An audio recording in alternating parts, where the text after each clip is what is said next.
দেবাশিস চন্দ্র সরকার আমাদের Times IT একজন freelancing student. তিনি ফ্রিল্যান্সিং শিখছেন এবং তিনি গ্রাফিক ডিজাইন রিসেন্টলি কমপ্লিট করেছেন। আজকে ওনাদের কোর্সটা কমপ্লিট হচ্ছে। আপনারা যেটা দেখতে পাচ্ছেন আমাদের এখানে যারা উপস্থিত আছেন স্টুডেন্টদেরকে, দেবাশিস চন্দ্র সরকার এখন পর্যন্ত গ্রাফিক ডিজাইন থেকে freelancer.com একটা মার্কেট প্লেস, সেখান থেকে ইনকাম করেছেন বিভিন্ন প্রজেক্ট থেকে 138 euro, which is almost $150, Bangla টাকায় প্রায় 16,000 টাকার কাছাকাছি। আমরা সবাই একটা তালি দিয়ে দেবাশিসকে শুভেচ্ছা জানাই।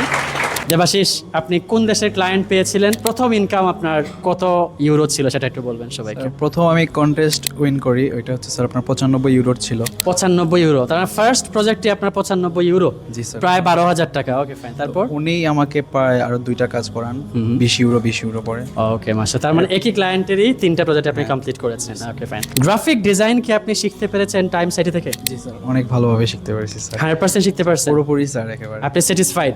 Yes sir. সবাইকে বলেন, আপনি কি আসলে স্যাটিসফাইড Yes, নাকি sir, আমি- কম স্যাটিসফাইড? না, পুরোপুরি স্যার। যে 100%। প্রত্যাশা নিয়ে আপনি টাইম সাইটে আসছিলেন একজন ফ্রিল্যান্সার হওয়া, সেই প্রত্যাশা কি ফুলফিল হয়েছে? জি স্যার, আলহামদুলিল্লাহ। এখন কি আপনি ভালো কাজ করতে পারবেন? অবশ্যই স্যার। সামনে স্যারদের গাইডলাইন মেনে চলবেন? জি স্যার। কিছু বলতেছেন সবার উদ্দেশ্যে? আমি স্যার সবচেয়ে বেশি যেটা বলতে চাই নতুনদের জন্য, মানে আমাদের হোমওয়ার্কগুলো যদি আমরা ঠিক মতো রেগুলার যদি হোমওয়ার্কটা করি তাহলে কিন্তু আমরা এগিয়ে যেতে পারবো। এটা হচ্ছে সবচেয়ে গুরুত্বপূর্ণ। মানে আমরা অনেকেই আছি যে আজকে করবো না, কালকে করবো না, বা হোমওয়ার্কের জন্য দাঁড়িয়েও থাকি কিন্তু তারপরেও হোমওয়ার্ক করি না। তো এটা হচ্ছে সবচেয়ে ভুল। আপনি যদি হোমওয়ার্ক করতে পারেন তাহলে আপনি উইন হবেন, এবারে কনফার্ম। তার মানে হোমওয়ার্কের কোনো বিকল্প নেই? না স্যার, এইটাই আমি বলতে চাচ্ছি যে মানে এখানে আসবেন ঠিক আছে, কিন্তু হোমওয়ার্কটাকে একটু গুরুত্ব দিতে হবে। পরিশ্রম করা, কাজ করা, সময় দেওয়া, এই কয়েকটা বিষয় যদি এক হয় তাহলে একজন শিক্ষার্থী অবশ্যই সে সফল হবে। দেবাশিসের জন্য আমরা অনেক শুভকামনা জানাই এবং তার ভবিষ্যৎ যেন অনেক সুন্দর হয়, আমরা সেই প্রত্যাশা করি। Thank you so much Debashis.